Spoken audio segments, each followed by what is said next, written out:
Boa noite, galera palmeirense. Tudo bem com vocês? Deixar todos os créditos do vídeo para o canal Band Esportes. Pedir para vocês se inscrevam no canal, deixa o joinha, ativa o sininho, né? Compartilha, deixa o like para ajudar nós a crescer no YouTube. Tá? Sempre trazendo conteúdo para vocês em primeira mão. Tá bom, sem mais delongas, vamos para o vídeo e nós voltamos né, para a conclusão pós os comentários. Arnaldo. E você estava falando, é o time do 2-0. Ontem, o primeiro tempo estranho, né? Palmeiras, de fato... Estranho não, ruim, né? Ruim. Vamos falar um pouco. Ruim não. Ruim. Ok. O time não conseguiu jogar. Mas, e o susto, né? A questão do Rafael Veiga, né? Sim. Do vermelho, que depois foi ruim, retirado. Não, mas assim, o time não fluiu com a nova formação que a gente esperava, com o Veiga de armador, Estevão do lado. Aliás, o Abel provocou na chegada uma pequena confusão quando ele fala, não, o Estevão da esquerda para o centro, uma coisa assim. O Estevão jogou na direita, quando, né, a lá antiga formação. E aí, no intervalo, tem as duas primeiras trocas e que tem o resultado imediato com o gol contra. E a partir do gol contra, acho que o jogo ficou totalmente sob controle. Eu tinha assistido o primeiro jogo e eu peguei o primeiro jogo do campeonato mundial, da Copa do Mundo, entre o Inter Miami e o Al-Ahly. Muita gente ficou achando, quase todo mundo que eu conversei gostou mais do Al-Ahly. Eu gostei muito mais do Inter Miami, embora seja um time, como é que chama? Meio de Masters, como disse o Massini, lembra o time do Luciano do Vale. Porque, tecnicamente, o Al-Ahly, depois ainda mais que perdeu o seu principal jogador, é muito fraco. Mas ele é um time com bom condicionamento físico. Percebe quando toma gol, né? Quando aí toma tem que gol, jogar. acabou. Aí acabou. Quando toma gol, acabou. Então, o gol contra acabou com o jogo. E aí,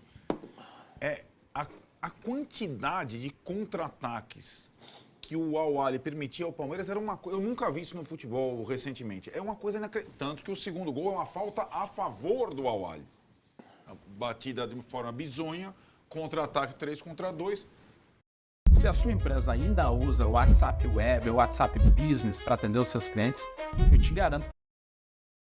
Grande Flaco Lopes, porque ele não é só jogador Flaquito de cabeça, não. Né? Ele não é só faz gol de cabeça. E aí a gente vai discutir depois essa situação, Vitor Roque, Flaco Lopes, acho que tem discussão. Ele faz 2-0, e aí o Al-Ahly tenta... Aí para. Tempestade, então, para 45 minutos do jogo. Aí, o que poderia acontecer? Mudar, quebrar o ímpeto do Palmeiras, o Al-Ahly se organizar? Não, continua mais ou menos do mesmo jeito. O Al-Ahly... Nossa, o Al-Ahly voltou mal. Voltou pior. Pior. E o Palmeiras foi... Tinha vários momentos que tinha 3 jogadores atacantes do Palmeiras contra 2 defensores, 2 contra 1 e tal. Mas daí chega o momento do Abel, 2-0, tá bom, acabou. Né? Quando ele faz as trocas lá do Estevão e do Facundo pelo Vanderlan, o Abel dobra a lateral e assim mesmo, ele não é linchado em praça. Mas sim, o couro come pra caramba. O Você não vê. Vanderlan entra mais ou menos, perde um gol cara a cara, não sei o que lá. Então, o Abel, ele meio que diminui o ímpeto do próprio time. Né? Então, ele sinaliza que o 2-0 estava bom. E, na verdade, o Palmeiras não estava correndo risco algum. Algum.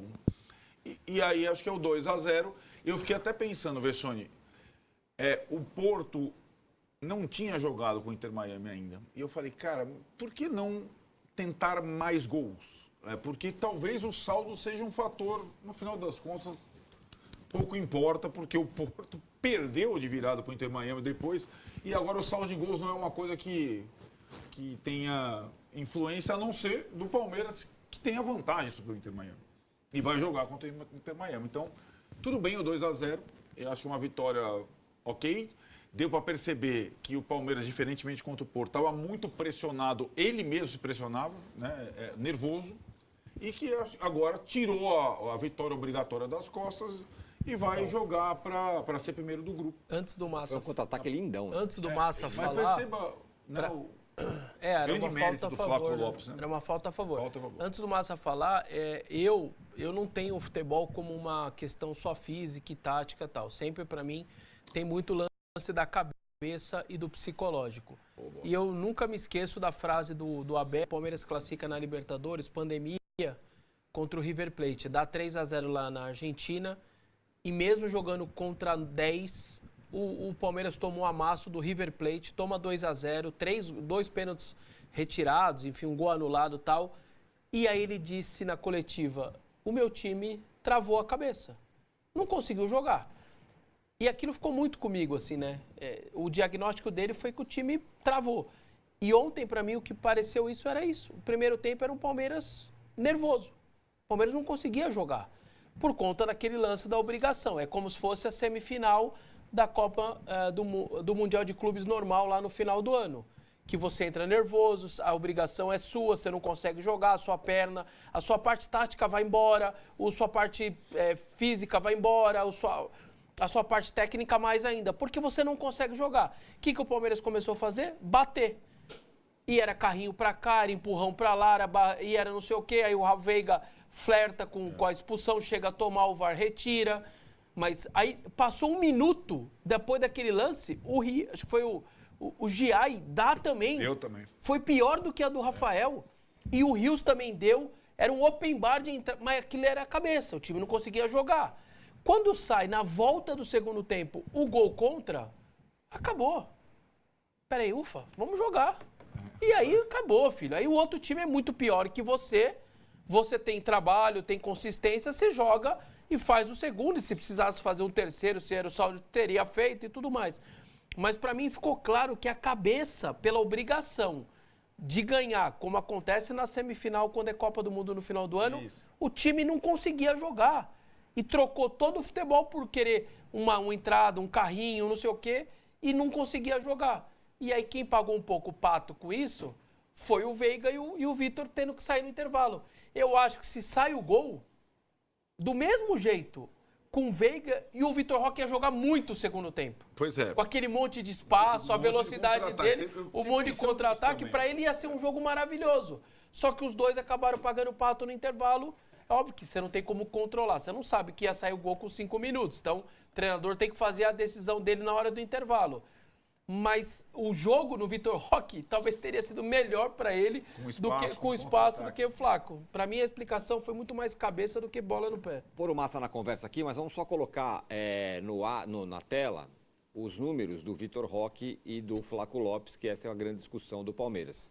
6,3 de nota o Vitor Roque, 7,2 o Flaco, 45 minutos em campo o Vitor Roque, 45 o Flaco, nenhum gol o Vitor Roque, o segundo gol do Flaco Lopes, do alívio. Uma finalização do Vitor Roque, 3 do Flaco, um passe decisivo do Flaco, nenhum do Vitor Roque, 10 ações com a bola do Vitor Roque, 18 do Flaco, 0 de 4 duelos em campos, e 0 vencidos de 4 duelos em campos do Vitor Roque, 3 de 8 do Flaco, eficiência do passe de 67% do Flaco, 83% do Vitor Roque, que enfim é um jogador que tem mais técnica também.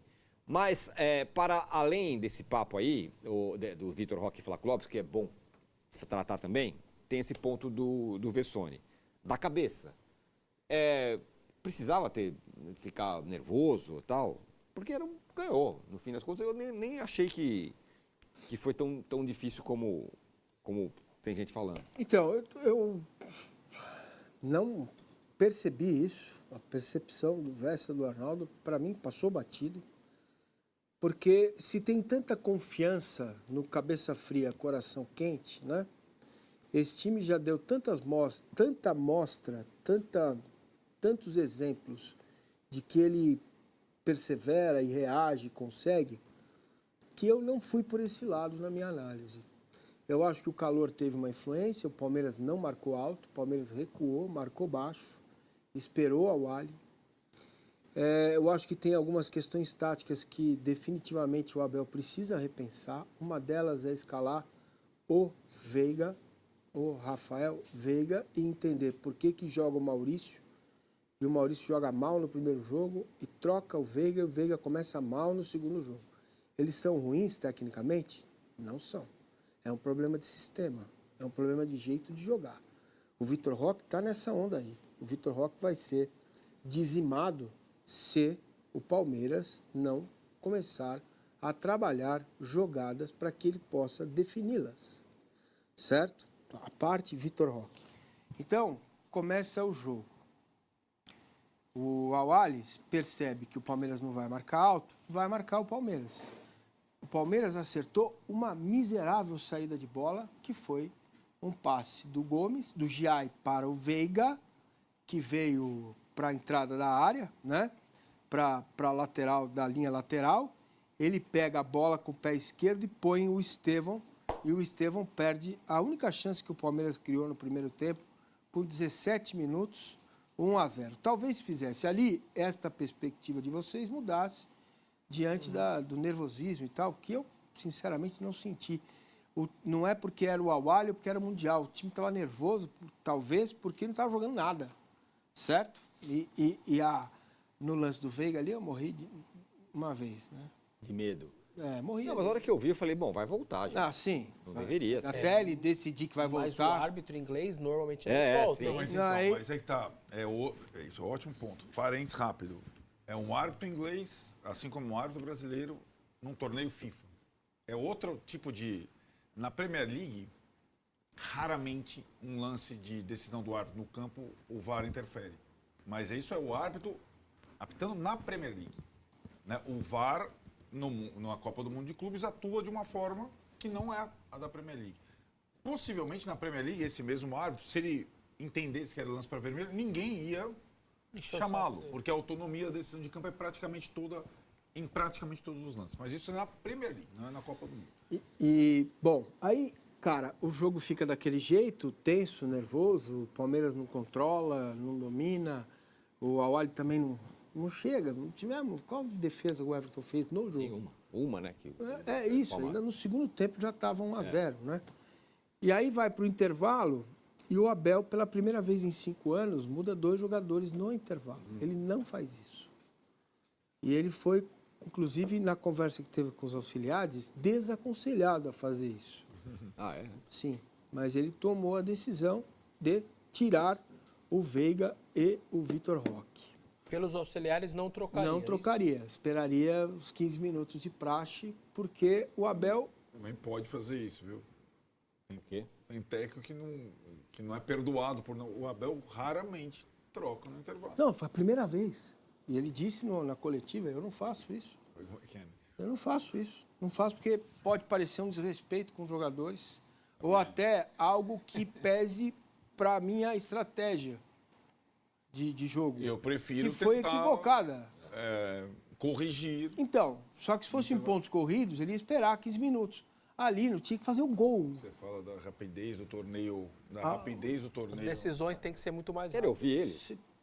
Ele está falando justamente sobre isso. Vamos ouvir os dele e o Estevão está falando também.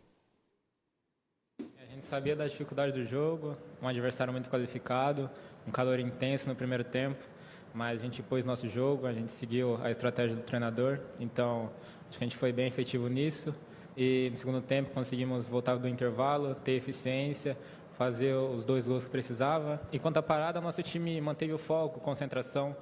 Creio que isso é uma das nossas capacidades de manter a concentração em todos os momentos do jogo, no que acontecer. Então a gente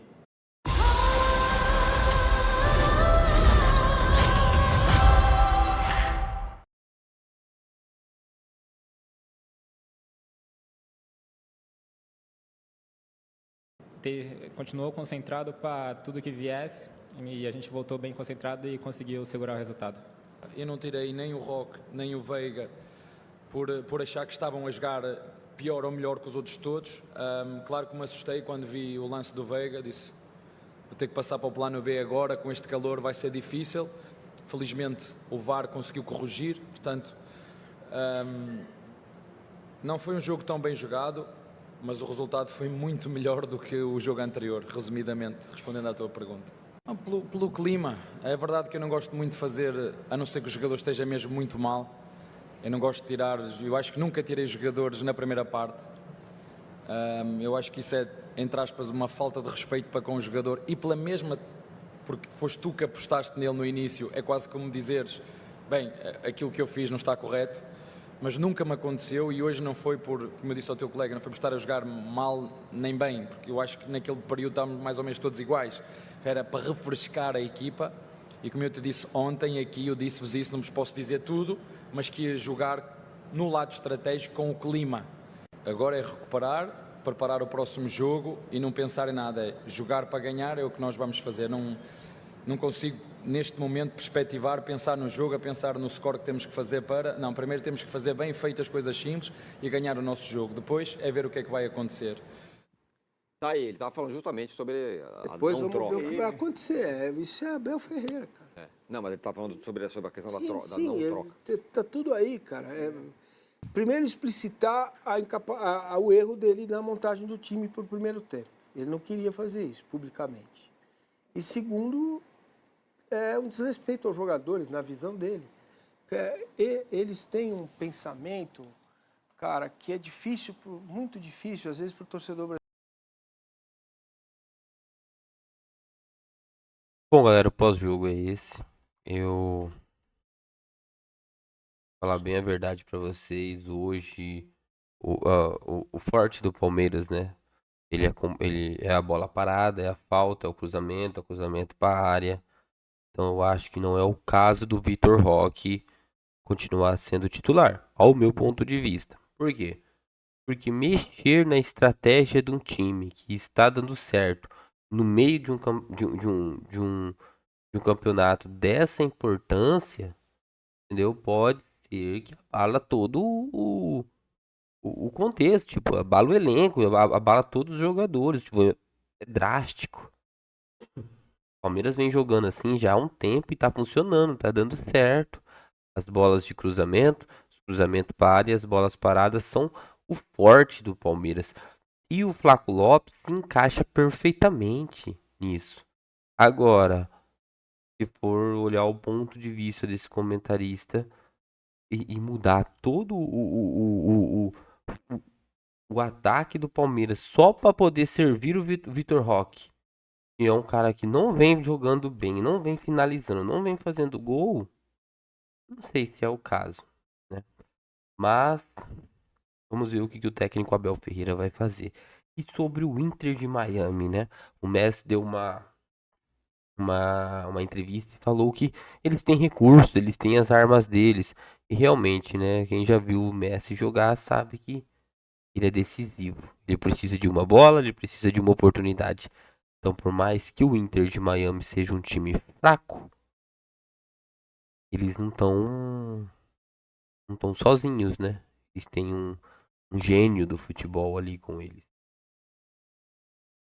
Eu acho, mas assim, eu ainda acho que o Palmeiras tem muita vantagem sobre o Inter de Miami.